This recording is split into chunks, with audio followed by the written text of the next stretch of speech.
Group को देने के लिए आपका बहुत बहुत धन्यवाद। 6 महीने पहले भी आपने सिर्फ हम ही लोगों को इंटरव्यू दिया था जब 5 राज्यों के चुनाव हुए थे। 6 महीने बाद आज फिर आपको इंटरव्यू करने का हमारा सौभाग्य है। आपका स्वागत है इस अधिवेशन में। अमित जी, सबसे पहला सवाल, हम लोग गुजरात में हैं, चुनावी माहौल गर्म है। गुजरात आपकी जन्मभूमि भी रही है, आपकी कर्मभूमि भी रही है। पहला सवाल बहुत सीधा और सरल है, कितनी सीट देते हैं गुजरात में आप भारतीय जनता पार्टी को? देखिए, सीटों के आकलन करने के लिए तो बहुत जल्दबाजी होगी, मगर मैं इतना निश्चित कह सकता हूं, दीपावली के समय से लगभग मेरा गुजरात में आज 16वां दिन है। इतना निश्चित कह सकता हूं कि भारतीय जनता पार्टी यहां पर अपने सभी चुनावी रिकॉर्ड तोड़कर सर्वाधिक सीट और सर्वाधिक मत प्राप्त कर कर विजयी बनेगी और प्रचंड बहुमत के साथ यहां पर हम सरकार बनाएंगे। क्या आप माधव सिंह सोलंकी का 1985 का रिकॉर्ड, जो कि 149 सीटों का था, उसको ब्रेक कर पाएंगे? माफ करना आप मुझे, हम रिकॉर्ड तोड़ने की राजनीति नहीं करते हैं, ना हमारी किसी से स्पर्धा है। हमारा चुनाव का लक्ष्य है हरेक मतदाता का संपर्क हो और जो भारतीय जनता पार्टी को वोट देने वाला मतदाता है, वो हमारे कार्यकर्ता की जिम्मेदारी है कि वो हरेक मतदाता का मतदान हो।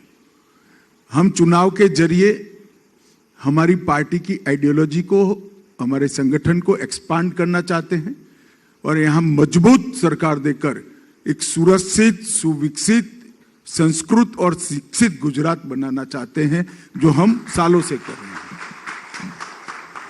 अमित जी, इस बार इस चुनाव में अहम और मेन मुद्दा क्या है? क्या फिर से एक बार मोदी जी पर भरोसा, मोदी जी के लिए प्यार, या फिर भूपेंद्र जी का प्रदर्शन भी इस बार एक बड़ा मुद्दा रहेगा? आप दोनों को अलग नहीं कर सकते हो।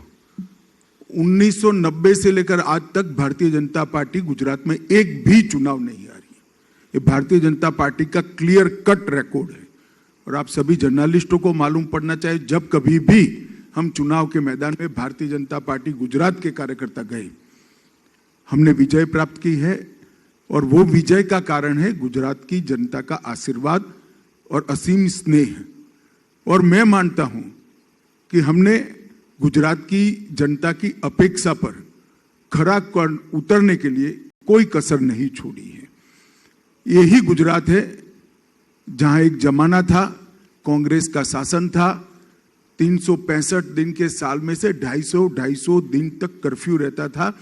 आज गुजरात के 20 साल के लड़के को अगर पूछ ले कि भैया कर्फ्यू क्या होता है, तो जनरल नॉलेज में वो फेल हो जाएगा। जनरल नॉलेज के एग्जाम में उसने कर्फ्यू देखा ही नहीं।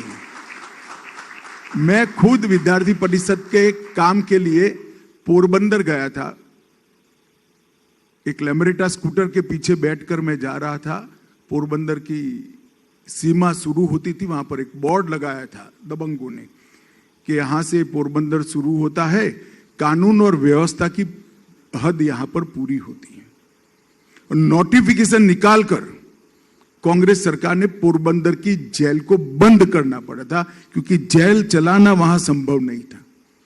इससे लेकर आज तक जो भारतीय जनता पार्टी का शासन रहा, विशेष कर मोदी जी का जो कालखंड रहा और मोदी जी के बाद का कालखंड, हमने यहां पर कानून और व्यवस्था की मजबूत एक अभेद दीवार सरहदी राज्य के अंदर खड़ा करने के लिए हम सफल हुए हैं और इसके अच्छे नतीजे आए हैं।